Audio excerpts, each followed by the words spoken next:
नमस्कार दोस्तों। आज संविधान की दूसरी कक्षा है। फर्स्ट कक्षा में संघ राज्य क्षेत्र के बारे में बताया गया था। अनुच्छेद 1 से 4 भाग 1। आज हम दूसरी कक्षा में नागरिकता के बारे में जानेंगे। अनुच्छेद 5 से 11 भाग 2। आएंगे फैक्ट के बारे में बताएंगे। पर नागरिकता में है क्या क्या क्या चीज है, बेसिक चीज, बेसिक फैक्ट। बेसिक फैक्ट यही है कि नागरिकता ब्रिटेन से ली गई है। नागरिकता ब्रिटेन से ली गई है। नागरिकता 5 विधि से प्राप्त की जा सकती है। नागरिकता परित्याग 3 विधि से की जा सकती है। नागरिकता पे पहला कानून 1955 में बना था, जबकि नागरिकता संशोधन अधिनियम 1986, 1992, 2003, 2005 और 2015, 2019 में हुआ। भारत में एक नागरिकता की व्यवस्था है। केंद्र सरकारी नागरिकता देगी, अन्यथा कोई राज्य सरकार नागरिकता नहीं दे सकती है। ये जानते हैं नागरिकता कैसे मिलेगी। नागरिकता कैसे मिलेगी? नागरिकता 5 प्रकार से दी जाती है। 5 प्रकार से 5 प्रकार से दी जाती है। प्रथम, जन्म के आधार पर। जन्म के आधार पर। आप कहिएगा कैसे जन्म के आधार पे? यदि हमारा जन्म भारत में हुआ हो तो हमें भारत सरकार नागरिकता देगी। हो गया। दूसरा विधि है, माता पिता अगर भारत में जन्मे हो तो उसके आधार पे। माता पिता भारतीय हो तो नागरिकता दी जा सकती है। थर्ड है पंजीयन के आधार पे। पंजी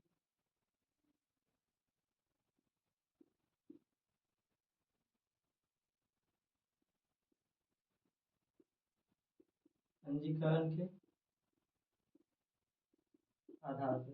आप कहिएगा पंजीकरण के आधार पे कैसे होगा, तो हम बताते हैं। पंजीकरण के आधार पे अगर हम भारत में 7 वर्षों से किसी भी अन्य देश से आके भारत में 7 वर्षों से यहाँ रहते हैं तो हमें पंजीकरण के आधार पे नागरिकता दे दी जाएगी, लेकिन उसका प्रमाण देना होगा कि हम 7 वर्ष से भारत में रहते हैं।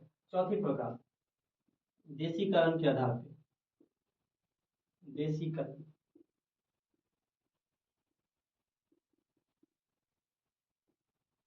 देशीकरण के आधार पे। अब देशीकरण में क्या है, हम आर्ट के क्षेत्र में काम किए हो, साइंस के क्षेत्र में काम किए हो, भारतीय भाषा के विषय में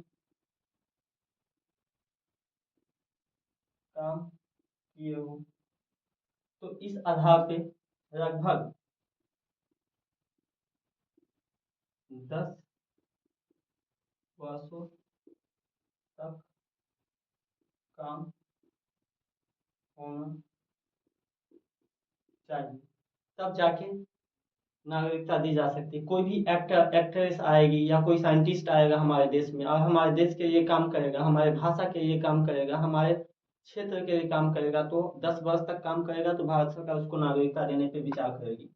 उसके बाद 5वां, अर्जित भूमि। अर्जित विदेशी भूमि। मान लीजिए कि हम किसी अन्य विदेशी राज्य को हम भारत में जोड़ते हैं तो हम उन सभी नागरिक को भारत की नागरिकता देंगे। जैसे सिक्किम, जैसे सिक्किम। नागरिकता परित्याग की भी 3 विधि है। आगे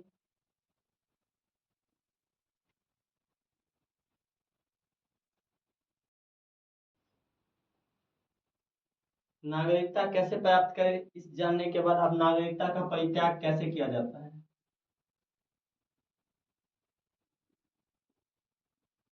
नागरिकता का समापन समापन। फर्स्ट विधि, नागरिकता को कैसे त्याग करेंगे? त्याग पत्र के माध्यम से। त्याग पत्र के माध्यम से। मान लीजिए कि आपको भारत में नहीं रहना है, आप किसी अन्य देश में गए, वहाँ अच्छा काम करते हैं, वहीं रहते हैं, वहीं मन है रहने का, तो वहाँ का नागरिकता प्राप्त कीजिएगा तो भारत का नागरिक को परित्याग कर देता है, नागरिकता भारत का रद्द करवाता है खुद ही। उसके बाद परित्याग के माध्यम से या वंचित कर दिया जाएगा आपकी नागरिकता को, या वंचित कर दिया जाएगा, या बर्खास्त कर दिया जाएगा। बर्खास्त कर देना।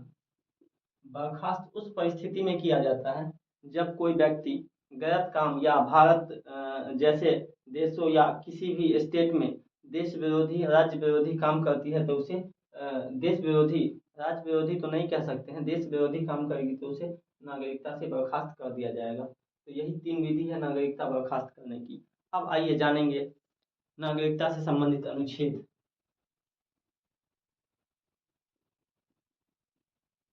नागरिकता से संबंधित अनुच्छेद। अनुच्छेद 5। अनुच्छेद 5 के बारे में यह बताया गया है कि भारत में नागरिकता लेने की व्यवस्था अनुच्छेद 5 में की गई है। तो नागरिकता,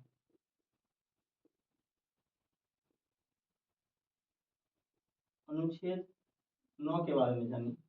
अनुच्छेद 9 क्या कहता है कि अगर हम विदेश में नागरिकता लेते हैं तो भारत की नागरिकता स्वतः समाप्त कर दी जाएगी। तो विदेशी नागरिकता लेने पे विदेशी विदेशी नागरिकता लेने पर भारत की नागरिकता स्वतः समाप्त कर दी जाएगी। इसके बाद अनुच्छेद 11 के बारे में जानेंगे। अनुच्छेद 11। अनुच्छेद 11 यह कहता है, अनुच्छेद 11 यह कहता है कि नागरिकता पे अगर संशोधन करना होगा तो संसद करेगी। नागरिकता पे संशोधन,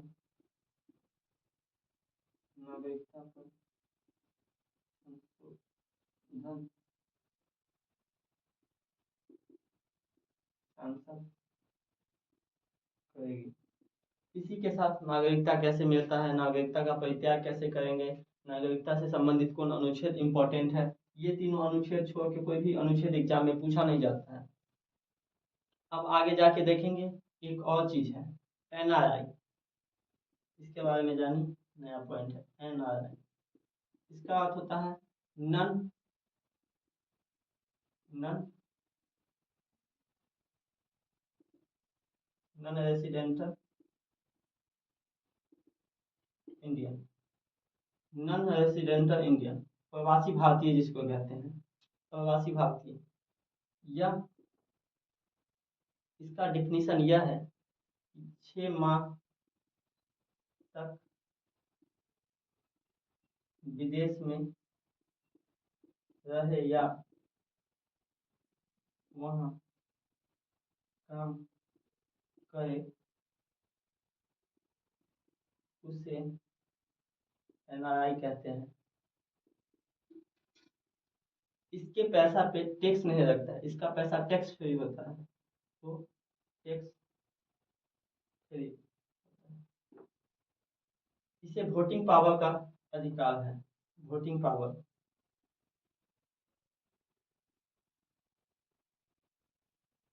voting power.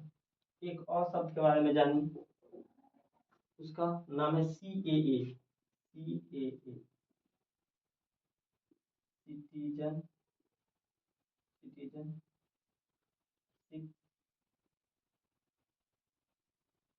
Citizenship amendment act.